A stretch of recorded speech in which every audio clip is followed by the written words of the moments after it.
By the third day, the soil told the truth. It darkened, softened, and developed that rich forest smell gardeners chase for years.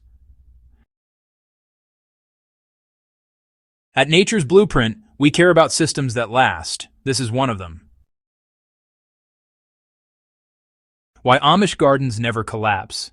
Amish growers do not rely on constant feeding. They rely on balance. Instead of feeding plants, the soil is taught how to feed plants again. So, let's talk about the biology behind this 3-day transformation. You see, healthy soil already contains minerals. But what it often lacks is access to those minerals. Microbes, well, they're the gatekeepers here. This method actually triggers a microbial bloom by giving microbes 3 things at once: carbon, moisture, and protection. And when those conditions all come together, microbial populations can multiply really rapidly. That is exactly why results appear in just days, not weeks. The Amish Soil Activator Method. The core of this method is simple and precise. Mix 1 cup of unsulfured blackstrap molasses into 5 gallons of non-chlorinated water. Apply the mixture directly to soil at the root zone, not on leaves.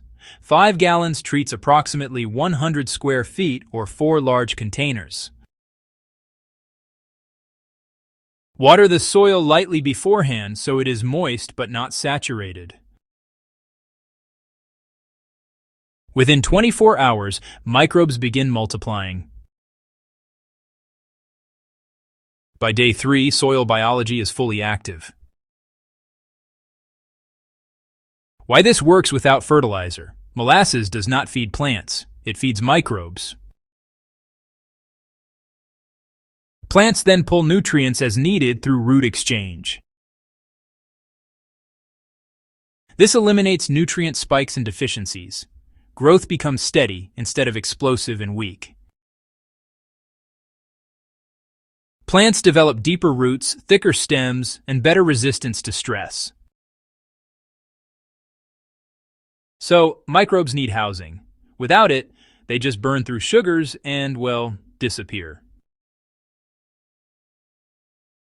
Compost, worm castings, and mushroom compost are honestly ideal.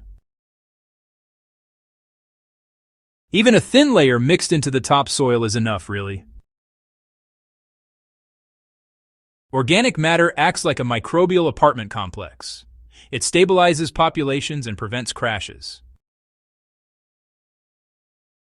After activation, soil must stay protected. Mulch keeps moisture stable and temperature moderate. Straw or wood chips work best. Without mulch, microbes dry out and, well, they go dormant again. Mulch is not just decoration, it is honestly life support. So, how does this apply to container gardening? Containers actually lose biology faster than ground soil. That makes them perfect candidates for this method. Use 5 to 10 gallon pots for crops like peppers. Rich organic potting mix amended with compost provides structure. So, you should apply the molasses solution just once every 3 weeks during active growth. This timing really helps maintain the right balance for your plants. Over time, containers actually become biologically stable environments, rather than acting as nutrient drains. This shift supports healthier, more resilient plant growth. By growing peppers in containers, you can simply move them indoors before the frost arrives. This way, your pepper plants have the chance to thrive year after year. First, you'll want to inspect for aphids and mites. These are usually the most common pests you'll encounter. This simple step helps keep the plant alive all year round. which is pretty amazing if you think about it. When microbes remain active in the soil, growth just resumes instantly in spring, making the process super efficient. This head start often doubles early harvests. Healthy soil makes perennial growth possible. Sun, water, and warmth still matter. Microbes amplify conditions. They do not replace them. Peppers and most productive crops still need, about 6 to 8 hours of direct sun. And temperatures should stay between 65 and 85 degrees Fahrenheit. Soil should remain consistently moist but never soggy. When moisture swings wildly, microbes shut down, supporting heavy harvests naturally. As plants respond, fruit load increases. Support becomes necessary. Stakes or cages prevent stem breakage and keep airflow strong. Strong roots plus physical support equals sustained production. Harvesting fuels more growth. Frequent harvesting signals plants to continue producing. This is not stress, it is communication. When combined with active soil biology, production cycles accelerate naturally.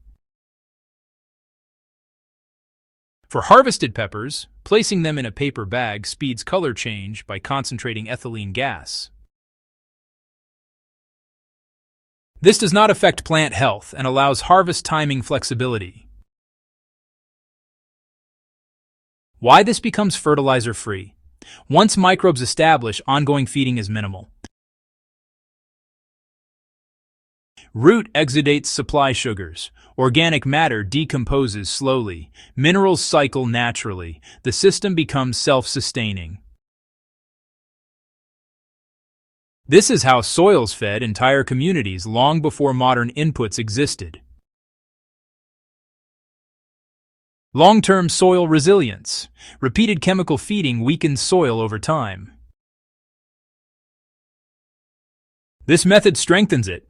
Each season builds on the last. Disease pressure drops because beneficial microbes occupy space pathogens need. Plants become less attractive to pests because nutrient balance improves. Healthy soil grows healthy plants. Final thoughts from Nature's Blueprint. This Amish soil hack is not about shortcuts. It is about restoring what modern gardening forgot. When microbes return, fertilizer becomes optional. If your garden feels like it needs constant help, the problem is not your effort. It is the missing life beneath your feet. Subscribe to Nature's Blueprint for more soil-first strategies that actually work. Share this with a gardener who is tired of feeding plants instead of fixing soil.